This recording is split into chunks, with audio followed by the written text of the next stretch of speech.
자, 이번 섹션의 주제는 배신자여 사랑의 배신자여. 영화 제목 같아요. 배신자들 얘기인데 첫 번째 배신자 양양자입니다. 양양자가 이제 국민의힘의 반도체 특위위원장이 됐잖아요.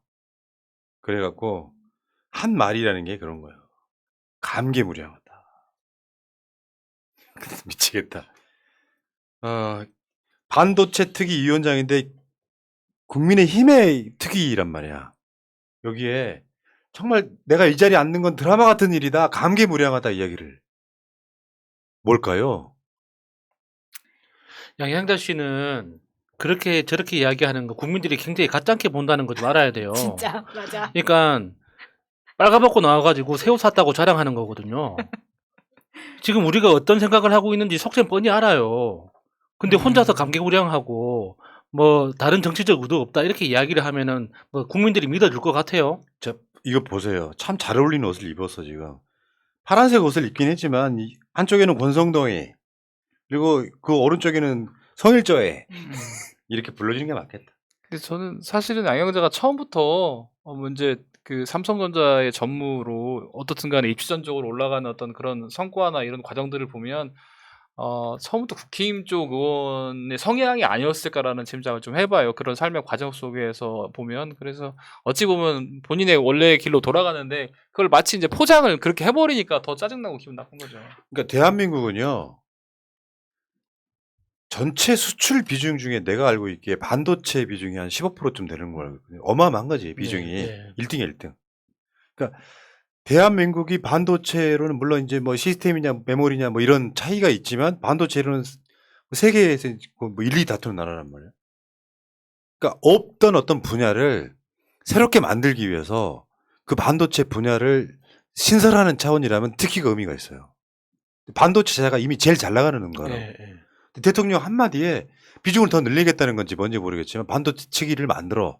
사실 의미 없는 짓이에요 이게. 그럼 윤석열은 뭐 수도권 대학의 반도체 관련한 학과 정원 늘리라고 그랬는데 그 위법인 거잖아요. 아니 위법도 위법인데 너무 늦었죠. 그러니까 그런 상황에서 반도체 특위를 만들었더니 양양자가 내가 그쪽 경험이 있으니까 특위위원장 할게라고 사실상 국민의힘에 기어 들어간 거예요. 아니 이럴 거면 반도체 말고 중공업 시대로도 돌아가야죠. 우리 탄광도 다시 열심히 해서 탄광 장관 조선 하는 것도 그렇고 이거 뭐 반도체에만 왜 이렇게 몰아줍니까? 그러니까 이게 뽑아준 사람들은 국민의힘 지지자들이 아니잖아. 민주당 그렇죠. 사람들이잖아. 근데 이게 드라마 같은 일이라면서 감개무량하다 이런 개소리를 하고 있으면 양양자는 이제 광주에 정치 안 하겠죠. 예를 들면 국민의힘의 비례를 받거나 당선되는 지역에 가거나 또는 장관 입각을 하거나 다음에 이 방식으로 출세를 하겠죠. 광주 서구에 대한 완전한 배신이고요. 우리 엄마가 뽑은 자야 이자가. 이런 사람이 노동자 출신, 상고 출신의 삼성 임원이 돼서 굉장히 신화 같은 이야기를 썼다 해서 우리가 많이 좋아해졌는데 노동자가 기득권이 되면 이렇게 배신한다는 전형적인 모델이 될까봐 두려운 네. 겁니다. 자, 근데 양양자도 의식할 거 아니야. 너 배신자잖아. 그렇죠. 그러니까 이제 입당은 아니다라고 이야기했지만 저번에 말씀드린 것처럼 국민의힘 소속의 보좌관을 이미 임명을 했어요. 정책총괄 선임 비서관에 국민의힘 보좌진 협의회 임원 이 사람을 이미 보좌진에 임명을 했어. 그러면서 이제 당장 입당은 안 하겠지 욕먹을 테니까. 네. 근데 하는 짓은 국민의힘일 거 아니에요. 어차피 갈 거죠. 네, 그러니까 제가 하는 이야기가 그 빨가벗고 나와가지고 새 옷이라고 자랑하고 있다는 거죠. 그 사람을 바보로 하는 것도 아니고. 그러니까 이게 본인이 이제 다들 국민들이 알고 있다고 생각하는데 면목 없고 창피하니까 이런 모습 취하는 것 같은데 저는 그냥 가고 싶으면 시원하게 갔으면 좋겠어요. 여기까지 와가지고 뭘 창피하고 무슨 뭘 체면치레를 하고요. 가버리면 가버리지. 우리 그 이현주 언니 봐요. 시원하게 가잖아요. 가려면 시원하게 가버려야지. 새처럼 자유롭게 네. 가잖아. 그럼 하면 되지. 지역에서는 욕 엄청나게 먹을 겁니다. 이제 그것도 시원하게 못 가는 것도 어떻게 보면 국힘에서 여러 가지 수가 있을 텐데 시원하게 한번 질러버리면 자기 협상력이나 이런 것들이 떨어질 것 같으니까 대충 간보면서 왔다 갔다 하면서 보장 받을 거 받고 이런 과정 속에 있는 것으로 보이는데 그러지 말고 그냥 시원하게 가셨으면 아니 좋겠어요. 근데 뭐 본인만 좋아서 그렇게 가는 게 아니라 사실은 지역구에도 피해를 줬고 민주당을 엄청난 지지하는 사람들한테 상처를 많이 줬어요. 그 지역구 사무실에서 일어났던 그런 각종 그 범죄 같은 것들 때문에 민주당에도 이미지에 피해를 타격을 많이 받았는데 본인이 이런 식으로 한다는 것 자체가 다시는 민주당에서 더 받아들여질 수도 없고요. 지역구에서도 마찬가지입니다. 그게 애꿎은 양양자 때문에 민영배 의원만 지금 네. 무소속이 돼가지고 복당도 못하고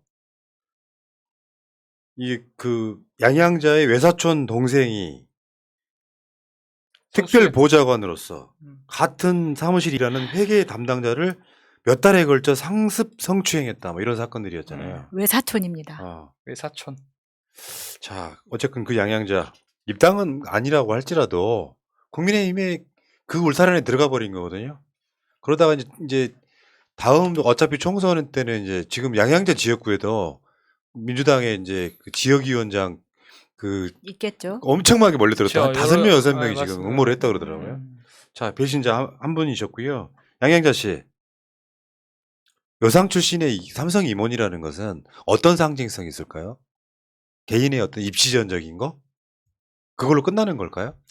거기서 이제 플러스해서 사실은 뭐 온갖 처세나 이런 것들이 있었겠죠. 뭐 없다고 볼 수 없겠죠. 그러니까 양양자가 갖는 상징성은 소수약자 이런 사람들이 거기에 올라가서 뭔가 이렇게 노력을 해서 뭔가 됐다는 것까지는 있을 수 있는데 이자의 특성이 아니 서울대 나온 삼성 임원은 없겠냐고. 이 차별화가 되려면 노동자나 약자를 위해서라든지 그런 상징성이 있어야 되는데 내가 반도체 좀 알아. 뭐 이런 식으로 가면서 국민의힘으로 쏙 기어 들어가는 사실상. 거기 가면은 더 무시당할 겁니다, 사실. 내 말이요. 내 말이요. 자, 그리고 배신자 2 조배숙. 그러니까 이 사람은 아예 국민의힘이 입당을 해가지고 지방선거 때 전북도지사 출마를 한 자야. 대단합니다. 우리 배숙이 누나. 이름이 국민의힘하고 너무 어울려가지고 저는 처음부터 국민의힘인 줄 알았어요.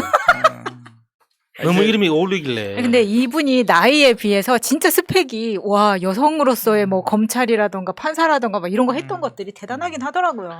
근데 꼭 그렇게 했던 사람들이 여성 엘리트라고 하는 사람들이 말년에 꼭 이렇게 그러니까 이게 안타깝습니다. 전형적으로 한 발씩 옮겨간 조심스럽게 음. 한 발씩 옆으로 옮겨가가지고 결국에 꼬린까지 했네요. 이제 그런 측면도 있지만 예를 들어서 우리 배숙이 누나는 서울대 법대 나왔지.